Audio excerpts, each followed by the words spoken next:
জেনেভায় শান্তি আলোচনা চলছিল। ঠিক সেই মুহূর্তে যুক্তরাষ্ট্র ও ইসরায়েল ইরানে অপ্রত্যাশিত হামলা চালায়। প্রতিশোধে ইরান মধ্যপ্রাচ্যের ধনী আরব দেশগুলোতে পাল্টা হামলা করে।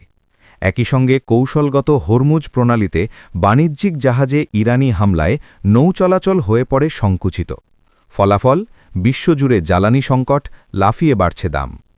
যুদ্ধ শুরু করেছে আমেরিকা ও ইসরায়েল, কিন্তু সুফল তুলছে তৃতীয় একটি দেশ, রাশিয়া। কারণটা সহজ, মধ্যপ্রাচ্যে সংঘাত মানেই তেলের বাজারে অস্থিরতা। ইরান যুদ্ধেও তাই হয়েছে। বৈশ্বিক বাজারে জ্বালানি সংকট কমাতে ট্রাম্প এক বিশেষ নির্দেশনায় রাশিয়ার তেলের ওপর নিষেধাজ্ঞা শিথিল করেছেন। ইউক্রেন যুদ্ধের 5 বছরে রাশিয়া ছিল আন্তর্জাতিক অবরোধ, নিষেধাজ্ঞা ও কূটনৈতিক চাপে কোণ ঠাগড়া। অর্থনীতি ছিল সংকটে।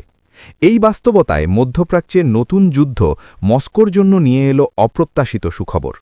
রুশ তেলের ওপর নিষেধাজ্ঞা শিথিল হয়েছে, ফলে রাজস্ব বাড়ছে। বৈশ্বিক তেলের দাম বৃদ্ধিতে রুশ অর্থনীতি চাঙা হচ্ছে। পশ্চিমা মনোযোগ ইরান সংকটে, ইউক্রেনে চাপ কমছে।